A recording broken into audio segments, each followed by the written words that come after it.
if we care about justice, many of us will want to position ourselves as an ally. And what we have to be careful that we don't do as allies is start to engage in rescuing or performative allyship, where we're just trying to show that we're not racist, not sexist, not whatever, and just throwing stones at oppressors. This is Down to Earth Conversations, where we hear from ordinary people who are helping to bring a bit of heaven down to earth.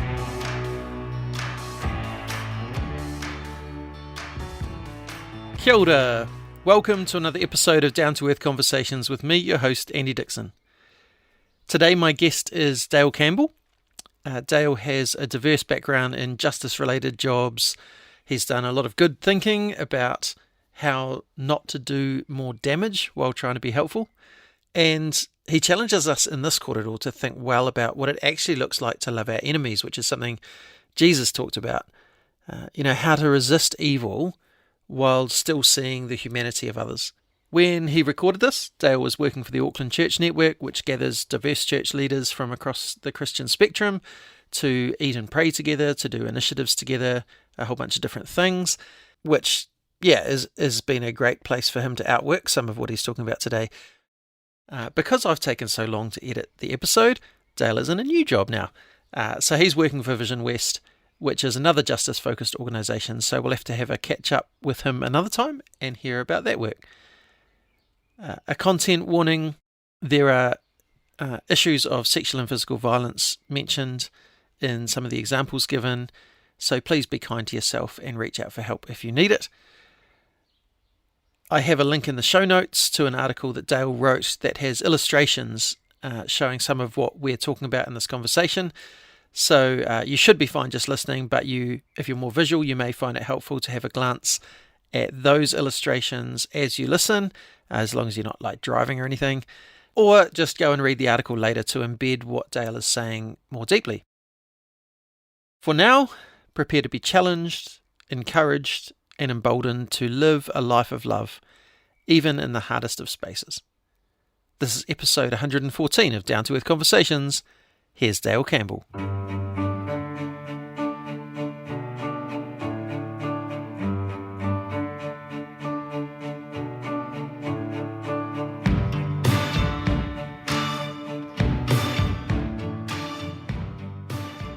Dale Campbell, kia ora, welcome to the podcast. Tēnā koe, Andy. For those who don't know you, can you tell us a bit about yourself?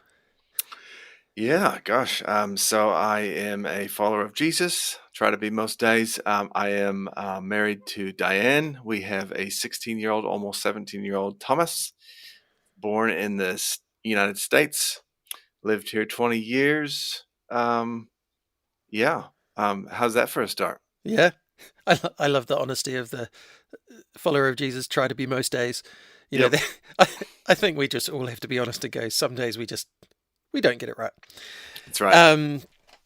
Cool. And I mean, we first met because your lovely wife was a radio DJ and I was in a band, and there was some connections through that. But next time I bumped into you was at the Mini Justice Conference in Christchurch, and you were working for Tear Fund at the time. Yeah. You're obviously being in charge of that Justice Conference. Justice is something that's really meaningful to you. Has it always been, or is that something you've kind of grown into over the years? Yeah, it's quite interesting. I mean, if this were another podcast episode, I could tell you all about growing up in a cult. But in that cult, we didn't think much about justice. We didn't think much about politics. That was the kingdoms of this world. We were apolitical. But ever since becoming, the next phase was entering the Southern Baptist Church, becoming a Christian. So inheriting that kind of politics and approach to justice, which I would not have exactly in the same way nowadays. But then, going to Carey Baptist College, studying theology, really embracing this kingdom of God vision that we're not just waiting around until we die to go to heaven, that heaven wants to come to earth. God wants heaven to come to earth now. And so that's come through in my preaching over the years. And it's and when I got the chance to work for Tear Fund, it was just a really special, like when they asked me, would you like to help with the Justice Conference? We'd like to make you the producer. I was like, whoa, that's such a privilege, to be able to participate in that conversation. How do we do justice biblically? So yes, it's been a passion for a while. Yeah, cool.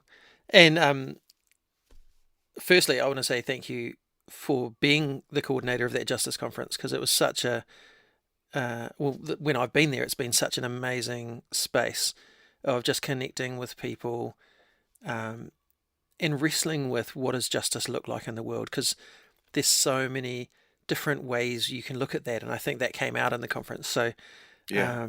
I found it really, really amazing. From your time coordinating that space, is there anything that kind of you're most proud of, or that sticks out as a key memory from those times? It's a great question. I mean, the one thing that just jumps out is because whenever I started at Tear Fund, it was 2019. And so my years at Tear Fund were kind of the COVID years. Yeah, well, And so in 2020, we suddenly had to figure out how to take an in-person conference that had reached up to 600 people, 650 maybe people attended 2018 one. And we had to figure out how to take that online. And we ended up reaching, I think, gosh, at least 3,000, probably, if not more, as the contents lingered on. But yeah, we took it online one day, about 5 or 6 hours, and pre-recorded content, had some live stuff, so that really stuck out. But the other thing that stuck out to me from that season is just meeting incredibly great people. Connecting a little bit globally, but also particularly locally with some great people like your Jay Rukas and your Cindy Ruakiri and Aaron Hardy, and I better stop naming people because I'll leave a bunch of good people out. But yeah, that's just a rich time. yeah, cool. It's interesting you started naming like all friends of mine, so Yeah, so there you that's go. really cool. And I mean, I get totally where you're coming from, because that's exactly how I feel about this podcast.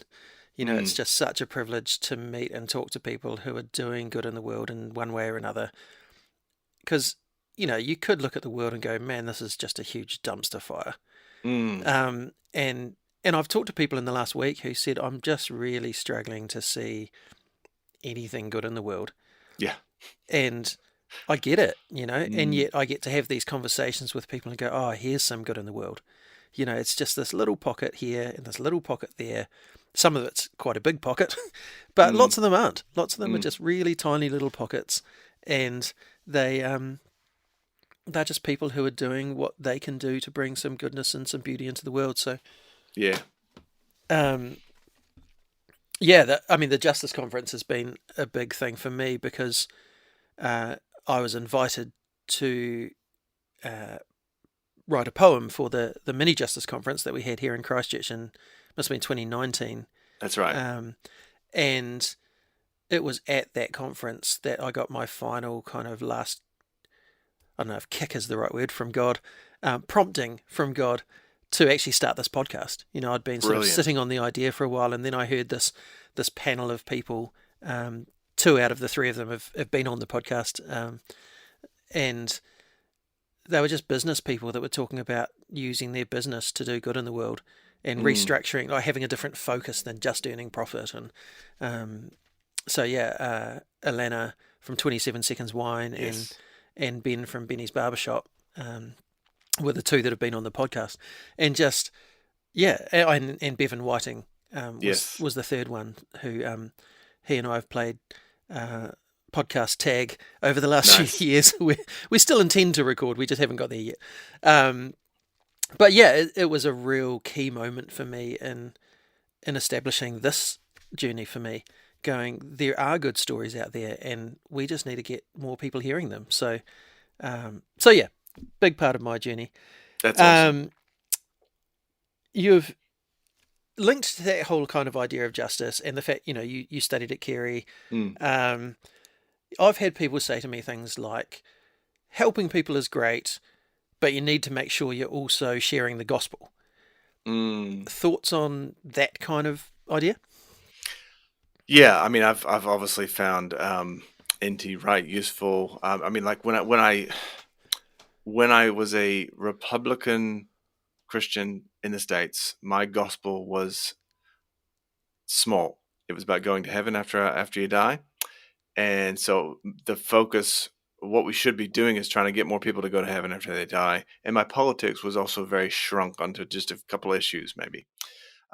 And so what's happened over the years is that my gospel's gotten bigger, not smaller. It's not swapped from left to right or right to left or whatever. It's actually just gotten bigger and deeper and wider, because that's how big and deep and wide God's love is, and his concern for the whole creation and eternal destiny and heaven or whatever we make of final judgment.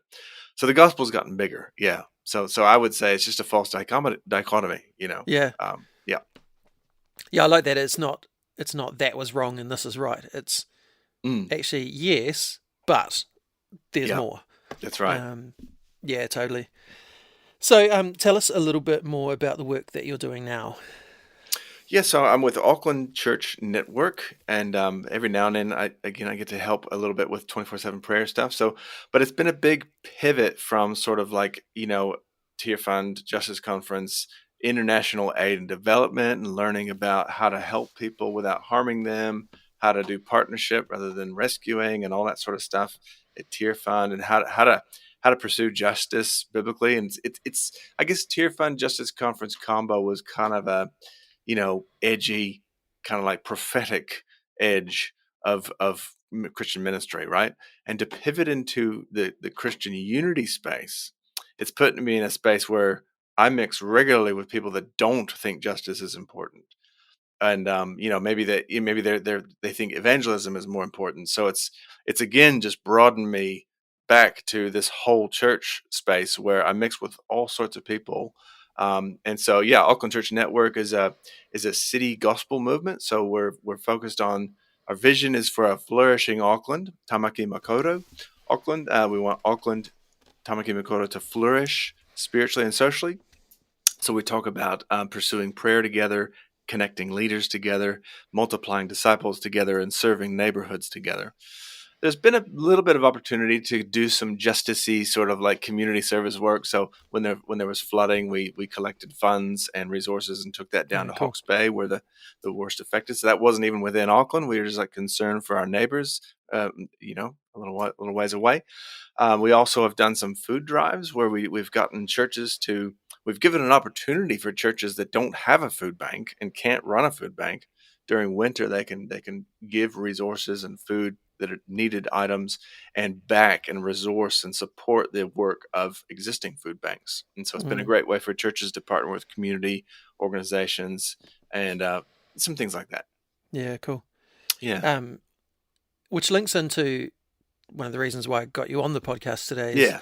is this idea that you've spent a lot of time thinking about and developing ideas around and also practicing of um, how we actually love like Jesus asked us to love, Mm. and how we do that, particularly amidst some very profound differences. And you're Yes. working, like you say, with churches that have very different theologies, very different practices, Yeah. um, different understandings of what the gospel is, uh, and you've written some stuff around that, which I can link to in the show notes, which is excellent. Um, I imagine there is some clashing of Yes. of stuff that happens within your network, and uh, I guess what I've observed over the years is that it's just so much easier to stick to your own kind of denominational group or the ones who are like you, Mm. well, we don't agree with those guys, so let's set up our own little network over here. Mm. Um, why persevere with trying to bring it all together? It seems to be God's plan and design that we need one another. He's not given perfect completeness to any one person or, or one church or one Yeah. denomination. Everybody thinks that they've got their perfect balance and sorted out, but it just seems to be that we all need one another. The body of Christ, that great metaphor that Paul employs in 1 Corinthians 12. And so yeah. And that's been the tricky thing. I mean, like, the unity sometimes gets seen as, and it can be practiced as kind of a happy space where we all kind of tick the Nicene Creed box. We're all just kind of vaguely Christian. That's cool. That's not real unity. Real unity is a pain in the butt, because you have to attend prayer Yeah. meetings with people that you could have very profound arguments with if Yeah. you wanted to. You have to collaborate on initiatives where people see things differently and different priorities. That's real in the muck, mucking in, kind of getting it amongst it, unity. That real iron sharpening iron. And I mean, I don't want to be sharpened. I don't think I need to be sharpened. I've got the balance just right, Yeah. But the reality is, yeah, I need to be sharpened. Yeah. I need the people who really believe in physical healing to jolt me out of my comfortable prayers. I need the people who, um, really are just bent on including people and being radically compassionate to people that are left out, to jolt me out of my comfort. Yeah. I need people to just sharpen me. So that's a little bit of what it's like, Andy. Yeah. Yeah. It's interesting. It makes me think of a, wonderful place that we do some of this stuff is Facebook. Yes. And a Sharpening discussion, or triggering. Yeah. well, yeah, but it was interesting. I had a discussion with another church leader about something that I didn't agree with about something he posted. Yeah. And actually, the way he responded was really kind and thoughtful. And we know each other. We know we have differences. What was interesting is the other people who came onto the thing and basically asked if I was even a Christian. Oh, okay. And so what I appreciated was that the church leader wasn't doing that. Yes. Was going, you're different to me. This is how I see things. And at no stage was there any question about either of us thinking that the other one wasn't a Christian or, was outside the box now because we, and I guess part of that for me is some of the things that I've changed my position on. I look at people like what this guy said, and it's the sort of thing that I probably would have said at one stage. Yeah. You know, and so who am I to, jump? But it's so easy to jump on people who think like you used to think. That's right. And go, oh man, you are so wrong. I know it took me like 40 years to change my mind, but you are so wrong, Yeah. That's right. What are some of the main reasons that you see that makes it so hard? Look, I mean, technology, you named it, Facebook, Twitter. Some of these technologies have sped up our thinking and feeling. And I just think God made our neurons and our voices and our ears and our bodies to work in a certain way I mean, we used to have to write letters, when Paul's writing the Corinthians, he's scribing things out, dictating it, they edit it, sends it off on a I don't know, a horseback, whatever. It takes a long time to, and an email is probably longer form content, like phone call, but now the social media, it just pressures us to know everything that's going on, to have the right opinion. You don't want to engage in wrong things. So that pushes down curiosity. We should be able to kind of explore. Some of us are auditory processors. We need to talk out loud and determine and bounce some ideas around before we know what we think. No. And it's instant, it's fast, and it's actually breeds some of that toxicity, I think, that you were talking about. Yeah. At a recent seminar that I was at that you ran, one of the things you said was, when we fail to hold the tensions in the middle, the extremes energize one another. Oh, yes, I think I did say that. Tell us about that. Yeah, look, I just think it's the way. So in the middle, the middle's not a fence that we sit on. The middle is more like a spacious paddock, where we can. I lean more this way, you lean more that way, but like you were saying, it's it's where we both acknowledge, hey, both we're trying to follow Jesus. We're trying to read the scriptures authentic to the original context and translate the principles to this context. We're both trying to do the same thing. We both, are Christians. We're just, yes. So we have this spacious space where we can actually talk to one another. It's at the extremes where we're either saying you're not a Christian or you're not a Christian or whatever. Yeah. I mean, a lot of if we just use left and right politics, for example, um, it's a lot of people. I would say that the Christian faith has values in it that support certain values that might be called right wing and that might be called left wing. I think the Christian faith is that broad, but it's whenever you get these nasty extremes where you can't hold those values together. That's where we start to see the problems, I Yeah. think. So I Yeah. hope that's a helpful Yeah. answer. Yeah. Yeah. I mean, you saw it with the recent assassination of Charlie Kirk, and Yes. there wasn't much middle ground being held. There Yeah. was a lot of either this man is like the most holy man that's ever lived. Let's hold him up as a god. Well, that's probably not fair. That's not what they were trying to say. At least That's a how. martyr. That's yes, a martyr. Yeah. Sorry. Yeah. Yeah. Are you good? You can see me struggling to sit in the middle. But then you also had people who, I mean, like to lay my cards on the table. Yeah. I think things that he said were really damaging to people. I think there was a lot of hurt that was caused by his words and actions. And so I wouldn't hold him up as others have.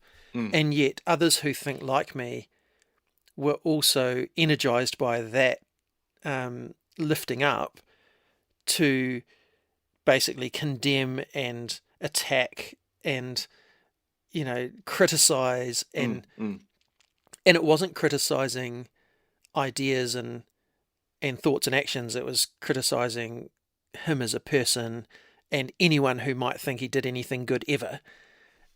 And actually the truth has got to be somewhere in the middle, that this guy was trying to love God in the best way he knew how, shaped by his worldview and his communities that he'd grown up in. And some of what he presented actually has some real goodness in it. By the same token, not everything he said could possibly be amazing, because that's not the truth for any of us. So even if he did hold up things that were good, there was also other things that he said that caused harm. Yeah.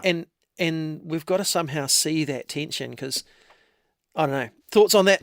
I was saying I had to get off Facebook because I just couldn't handle the extremes. Yeah.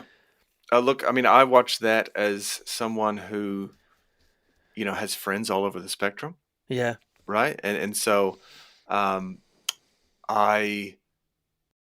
watched it as someone who's from the United States, and was surprised to see, how many people down here, kind of know about him. And that was interesting, and wanted to have memorials and things like that. It was quite interesting. I watched it as someone who, I do lament the way that, I mean, something that happens with social media and YouTube, and so like you have these characters, who just, they spend their lives creating so much content and saying so many things, the sheer volume of things that they say. And that, you might have an hour-long conversation about diversity, equity, and inclusion, for example, and the left has a view, the right has a view. He's bringing a right-leaning view on that, and so out comes a comment about African American pilots, and it's got a context, and some of us would disagree with his larger argument. Totally. But his larger argument is not like controversial. It's predictable. There's many African Americans that take that view, and some of us don't. That's fine. But so like what social media does is it lifts out the worst sounding moment, because that's what's going to get. It's actually economic. It's how social media platforms make money. They promote the most divisive content. So some of his worst sounding moments have been lifted up, I'm watching all this, and I'm like, he's being misrepresented, but I don't agree with everything he said either. Yeah. And so, yeah, once again, as you were saying, it's just the impossibility of listening with Yeah. good faith. So yeah, the whole spectrum. It was pretty sad to watch, as you Yeah. say. Yeah. Linked into that kind of extreme two sides against each other. And soon we'll get into some of what you think might be some solutions to this. Sure. But one thing, again, I wrote down in the seminar was if we get our justice work wrong, we actually make things worse.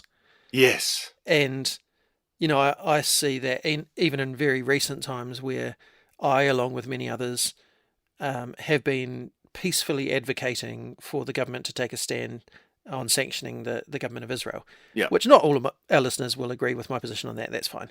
But we were trying to do it in a very peaceful way. And then Mm. someone throws a rock through Foreign Minister Winston Peters' home window. And it just feels like all this good work takes massive steps backwards. Mm. That the way to justice is not to throw rocks Yeah.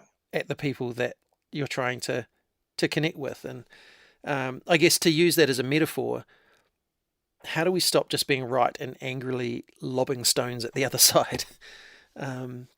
Yeah, I mean, I feel like we are starting to get to this sort of content that I shared a couple slides at the Little Revolutions conference. And a framework that I found really helpful is the drama triangle. Stephen Cartman, the psychoanalyst, he talked about the rescuer, the victim, and the persecutor, and many of us like to. I mean, what I did in my journal article is I copy pasted that framework on top of the oppressed oppressor ally triangulation. It maps over quite neatly, and most of us want to, especially those of us that care about social justice. Maybe we're slightly. I mean, I try not to label myself too much, but if we care about justice, many of us will want to position ourselves as an ally. And what we have to be careful that we don't do as allies is start to engage in rescuing or performative allyship, that where we're just mm, trying to show that we're not racist, not sexist, not whatever, and just throwing stones at oppressors, mm, because we think they deserve it, you yeah. know. And look, you could say, what in what situations is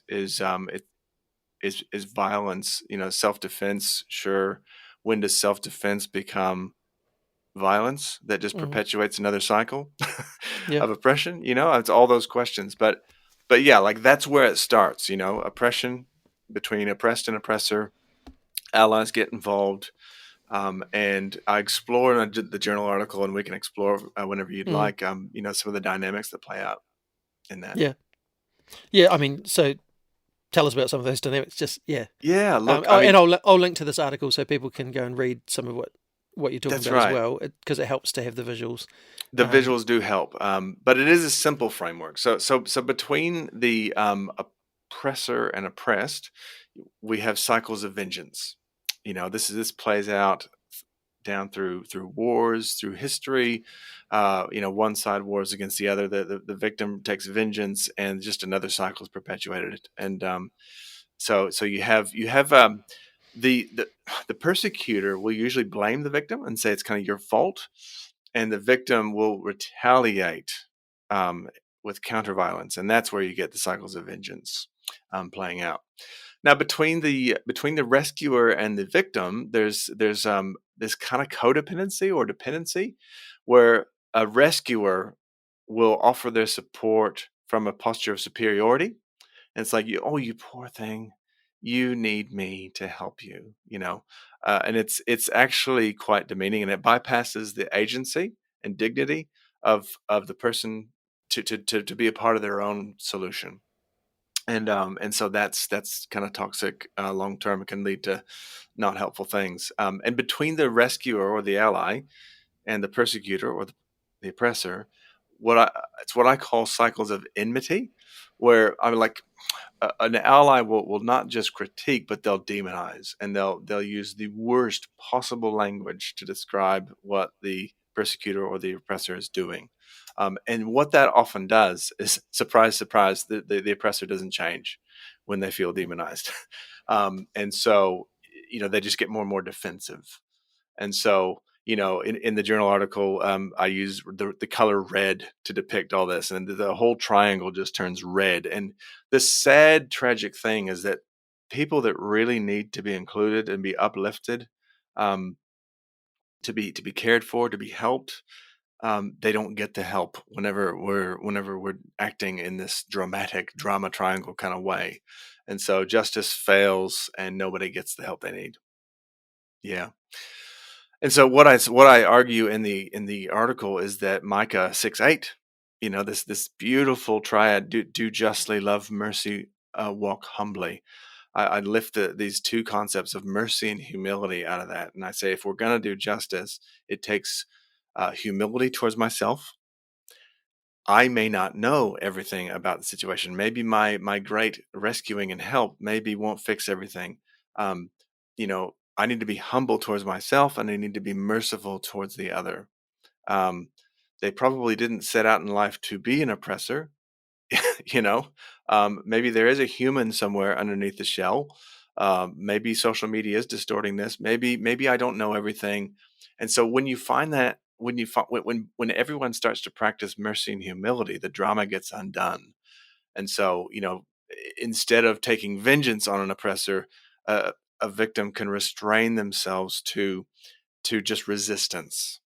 And of course, Miroslav Volf actually says that victims need to.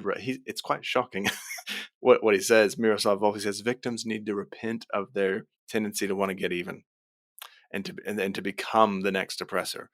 So it's fascinating. But of course, Jesus shockingly says, "Pray for those who persecute you." This is not just bear with, and just put up with it and just be a passive victim. It's not that.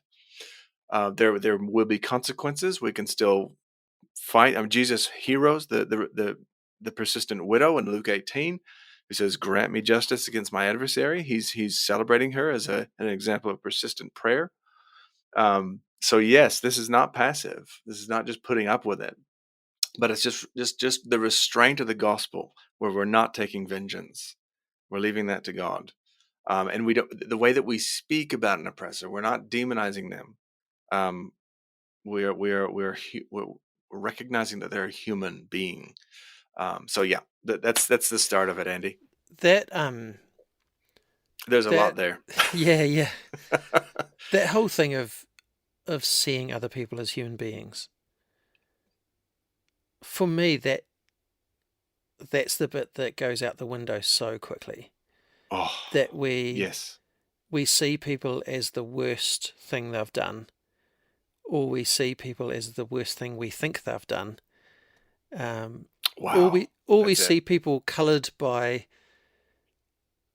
the hurt and the wounds in our own lives. That they remind us of something that's happened to us, or there's so much that goes into it of our own baggage, that we just look at someone else and go, well, you're dehumanizing those people, so I'm going to dehumanize you. Yeah. But we don't even know we're doing it. That's right. It's one reason why I'm very careful how I use words like Hitler or Nazi. Yeah. Because, like my Jewish friends that have ancestors that went through the Holocaust, whenever that term's just kind of wildly applied to anyone and everyone, it's a little bit offensive. And it's a way of, and for some it can set, if a certain person literally is Hitler, well, then maybe it is justified to take some violent action.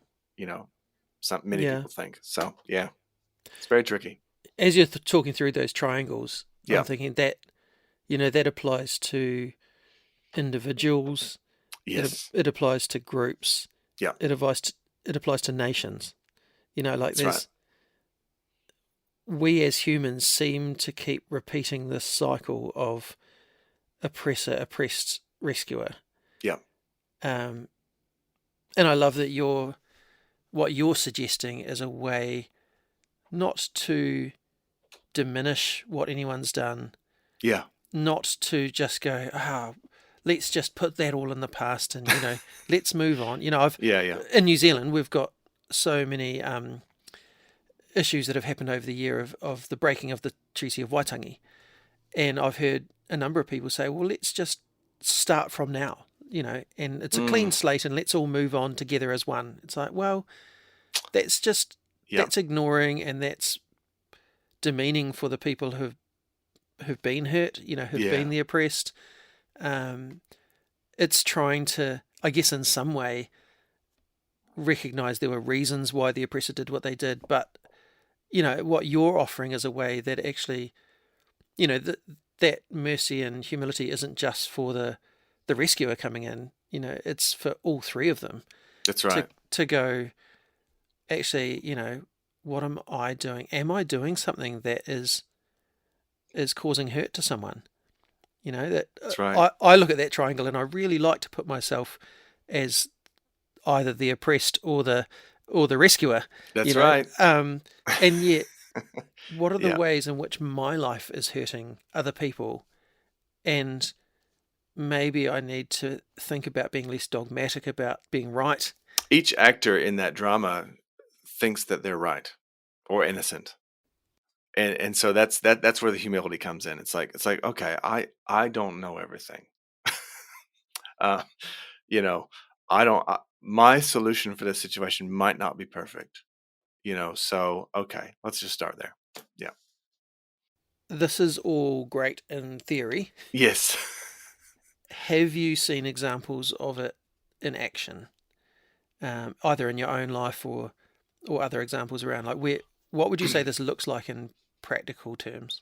I've got an example which, I guess trigger warning, it involves well, it comes from the world of Alcoholics Anonymous. It's a friend of mine, and he's got me onto the big book of Alcoholics Anonymous, and the process of forgiveness that they work through in their step 4, um, which is a fascinating thing, and it comes directly from Sermon on the Mount biblical principles. But I've heard a story of you have situations where so like again like this horrific thing happens where like a woman might be sexually violated, and later on in life there that hatred towards men or that man is kind of broadened or deepened, and that hatred towards men is kind of something that a woman, for example, might turn to drink to escape from the chaos of it all. And when when you work the 12 steps, this might still seem quite random, but when you come to the step 4, you're looking for those things that are blocking you from the sunlight of the spirit, from a higher power, and resentment and fear is a big blocker. And so one of the hardest resentments to process is when the resentment's actually justified, when someone actually did something that was really, really wrong. And so I've heard stories of female sponsors coming alongside like someone like I described, and helping them to see that of course it was not their fault, of course it was wrong, of course it was just tragic, but that sort of bitterness and hatred and vengeful spirit towards all men or the man isn't really helping her to live in freedom.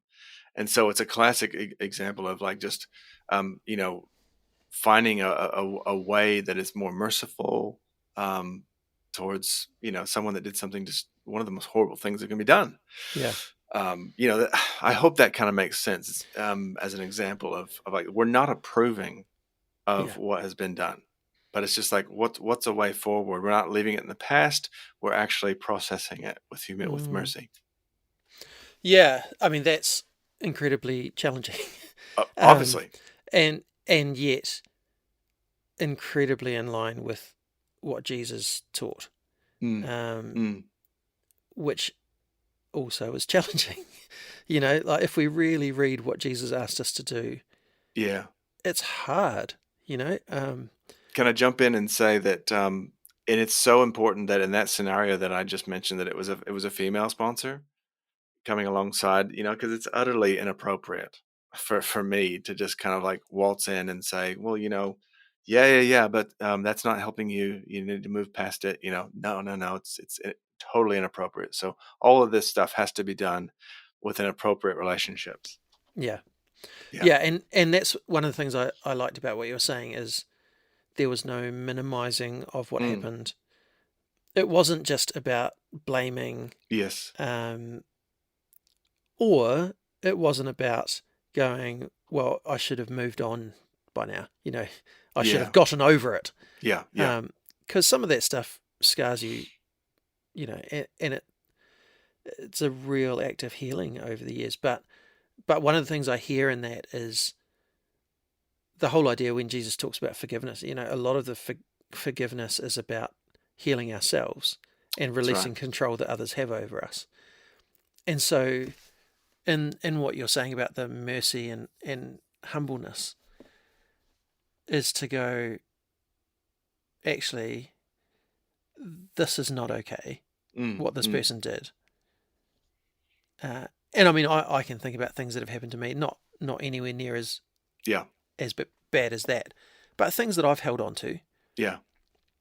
and that I was justified in being angry Yes. about. And yet, the only person that was going to get further harmed in the long term was me if I didn't find Yes. some way to, and finding some way to be merciful, but also to stand up for what's right. That Yes. it's a balance, isn't it? That's right. I remember years ago hearing a story, and I mean, a couple of examples. One was like an Amish community that had had a shooter come in and just kill most of the people in the church, and they forgave the shooter and went to visit him in prison, and it was just unbelievable, right? We could mention Erica Kirk's, forgiveness of the, whatever you think about her sincerity. Oh my gosh, people get really judgmental sometimes. It was a beautiful thing she said. We have to agree. That was, um, but the other one was the phrase that rings out in my mind was, and I don't even remember the scenario. I just remember the quote. Because someone had been caught doing something. There was some legal consequences that were due to happen. There was a court process. But I remember this Catholic priest saying, "We are praying for justice with mercy. Justice with mercy." So yes, legal consequences, but this is a human being. And I'm like, that's the balance. Justice with mercy. Yeah. Yeah, it reminds me of I wrote a poem a number of years ago, and I was looking for people who have done things like this. Mm. People who um, have found ways to love people that they're supposed to be hating. Yes. And the humanity of those stories is just remarkable. There was one in New Zealand of a lady who, her husband was killed by a drunk driver, Yeah. and Mm. Mm. horrific. The Her family. Oh my her gosh. children lost their dad. That's right. There's so many horrible ramifications of that. This person pled guilty, Yeah. and they were obviously, their life had been ruined by their own actions of drinking and driving and causing death. And at the sentencing, the widow actually said to the judge that she wanted to see justice, but she didn't want to see him jailed because one family had already lost a father and she didn't want that to happen to another. How beautiful is that? And it just, I almost tear up thinking of that. Yeah. But it's that she didn't say, well, it didn't matter, so let him off. Yeah. She said, this hurts. Yeah. I'm never going to have him back again. My husband is gone. Yeah. And yet there is some other kids to think about as well in this situation. That's right. And he can have consequences that don't have to have the same sort of negative effects that sending him to prison will have on them. And it's, yeah. That's right. Yeah. Inspiring. Yes. And challenging all at the same time. Yeah. Yeah, the victim space, the victim mentality is a very it requires lots of patience and nuance to explore what it means. Like because very often victims there's a difference between being a victim and playing a victim. You know, we but I guess what occurs to me to say in this moment is it seems to me that every time you have someone that has inflicted some form of violence on someone else, almost all the time, they're doing that from a place of feeling victimized themselves. Every war, well, we've got to do this because you did that to us. It right the way up and down the scale from personal relationships to nations, as you said earlier. So yeah, it's a very tricky, which is why Miroslav Volf would say that even victims, although what happened was not their fault, even victims need to repent of a desire to take vengeance, to get even, because that will just perpetuate the cycle. So something mercy has to break through, and this is why I just find it as a Christian, I find our faith so our Savior and His teaching so beautiful. And I long for us to embody that ethic in the way that we speak online about situations. Yesterday, I was preaching about this stuff, ironically, at the timing before we had this chat, and I put up my first slide. I put up about 8 leaders from global and local politics on both sides, right? All sides, and I said, what as we think about those leaders, I mean, we all think so many different thoughts about them. We we listen to people say all sorts of things about them and to one another, but really, at the very least, these are all human beings that deserve to not be misrepresented. They deserve to be listened to be critiqued at times when that's needed, but in a way that is human. So, but that's what I long for us as Christians to speak better, less toxic than the way that the culture does. Yeah. Yeah. Because yeah. I think you're so right. Getting all the way back to early Mm, on about the social media and the way it speeds it all up. yeah, Um, because, yeah, the way of forming those opinions in the past would have taken a lot longer and involved a lot more discussion rather than just seeing a few clips and thinking that you know someone.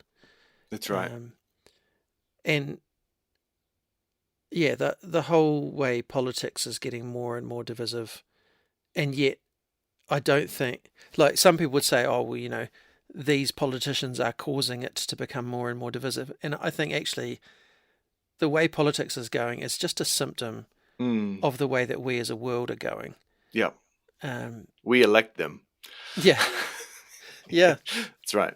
Um, One of the things that just I was thinking of as you were sharing that last bit was about the idea of hurt people, Yes, yes, and the statistics for that are just through the roof. yeah. That the number of abusers who were abused, the number Mm, of people who um, commit violence against their partners who saw that's right. that happen to their mother, Yeah, or that's right. um, and wondering whether this whole thing of having mercy needs to also be something we direct to ourselves. Mm, That it's so you can become so hardened because of what's happened to you, yeah, and need to um, have that ability to actually forgive yourself for yeah. the things that you've done to hold on to things, or I don't That's know, right. there's something sitting It's. there in me that's just going, this is a good position to have around ourselves as well. I said something on an interview the other day, and it's in relation to Erica Kirk, Charlie Kirk's wife. I think two things are true, and this relates to everything we've been talking about. She should feel righteous anger. Um, but in some ways, and that relates to your point about feeling mercy towards ourselves. She should have merciful if she finds that she is feeling at times where she wants ill will towards the person who shot her husband. she should in some ways have mercy on herself for feeling that, because it's an Yeah. incredibly normal thing to feel, Yeah. you know. So yes, having mercy on ourselves for the tendency to perpetuate things and hold on, to lash out, to attack, to demonize, having to help and make it all about me and show everybody that I'm not racist. Yeah, to have mercy. That's a good word, Andy. To have mercy on ourselves. Um, so she should be okay in one sense with those feelings, but also we as Christians we want to say she embodied this beautifully. She also holds this other thing. She's adding this other ingredient that is Mm. redemptive and extending forgiveness and bringing it stops here, no Mm. more. You know, Yeah. Oh, that's a good so word. much to think about. That's right. It's so good. One of the memorable things that you talked about in the seminar I was at, and we're not going to name names or anything here, Sure. but Thank you. you talked about being with a church leader who, you didn't agree with everything about their Yep. theology and actions and whatever, but visiting with them in their home and seeing them interact with their grandkids, or their children, or whoever, someone, and going, this is a person. Yep. This is a human being who is capable of so much good and so much love. And once you find someone's humanity, it becomes so much harder to hate them. Yeah. And I remember you saying that and thinking that's really powerful. If we can find someone's humanity, that changes a lot, doesn't it? That's right. Yeah. That's right. Yeah. I mean, it would. I don't know. There's that scene in Jason Bourne where he's an assassin. He's on this boat and he's here. He's there to kill someone because someone thinks that they're worth killing. That they've done enough harm in the world that he should kill them. But he's got his gun to the head and he's literally holding his boy. And the boys look up at him and makes eye contact with the boy, and something in his brain just gets rewired in that moment, and he sees the humanity of the situation. He's about to kill a terrorist, maybe, arguably. I don't know if any of your listeners have seen. You should watch the Bourne movies; they're great. Uh, but yeah, that's one example. And we could put that onto any religious or political leader that we just are tempted to despise or hate. It's like, well, hang on, they've got friends, got family. There's someone's daughter, someone's brother, someone's sisters. This is a human being, and we have the Judeo-Christian faith that we hold is a profoundly humanizing image of God. Is this the way to speak about someone made in the image of God? Yeah. And so those labels that we throw on people, we have to be very careful the way that we label people. Yeah. So much for us to think about. Thank you so much for sharing. Yeah. And like I say, I'll link to that article. People can read a bit more about it, Yeah. get a bit more clarity on the visuals and things. But hopefully it's something we can all put into practice in some way. Because the last thing we want to do is just, feel right about everything and then, stand up for this justice thing and realize that in doing so we're actually causing harm. That's right. And so yeah, thank you for the work that you do in that Auckland Church network, in that very murky in between space. And I love how you described it, not as a fence, but as this kind of field that you can all be in together. And yeah, thank you for helping try and guide others into that space. Thank you for being committed to Jesus' command to love. And so thank you for what you're doing to bring a bit of heaven down to earth. Well, thank you as well, Andy. It's a great podcast that you've got. You've had lots of really, it's humbling to be amongst the great people that you've had on this show, and what you're doing and the way that you have these conversations really matter. So thank you for having me. Hello, hello, heaven. Will I hear you whisper to come near? I find myself totally getting behind what Dale is saying and yet totally resisting it at the same time, because it's actually hard work to do what he's suggesting. But if we all actually did this, if we all actually practiced loving our enemies and seeking justice with mercy and practicing humility and mercy, it could not only change our lives, but the lives of all those we encounter. So thank you, Dale, for who you are and for what you do. Here is a blessing for you. Dale, as you continue to work in spaces where people are facing injustice, may you find more and more of how to be authentically you in those spaces without stepping into that rescuer mindset. May you find the theories that we discussed becoming more and more embedded in your own practices and find life in those practices. May those you encounter, especially those you vehemently disagree with or those you feel are causing harm to others, be changed in some way from encountering resistance without vengeance and justice with mercy, as you engage with them in ways that are not typical for the world we live in. And may you too be changed as you encounter the humanity in them. So may you continue to find the humanity in others and let others see the humanity in you. And may fruitful relationships develop with the most unexpected people.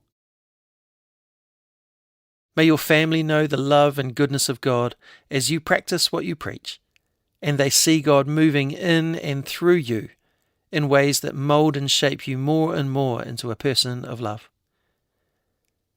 As you step into this new role, may you find your fit there, where you can be shaped by what is already, and how the organisation can be shaped by what you bring. May you look forward to going to work knowing that there is life there and that you are making a difference in the world, one small step at a time. Lastly, may you know you are seen, you are heard, and you are loved. Thanks to Strawn for the music and Rangi for the karakia. Join me next time for the last episode of the year, where I will reflect on some of the conversations from this year and some of the events that are going on in the world and in my own life. Until then, me inoi tātou. E tō mātou matua I te rangi, kia tapu tō ingoa, kia tau mai tō rangatiratanga, kia mea te tau e pai ai ki runga ki te whenua, kia rite anō ki tō te rangi. Humai kia mātou ai nei, he taro mā mātou mō tēnei rā. Mura o mātou hara, me mātou hoki e muru nei I o te hunga, e hara ana kia mātou. Aua hoki mātou e kawea, kia whakawaia. Engari whakaorangi a mātou I te kino.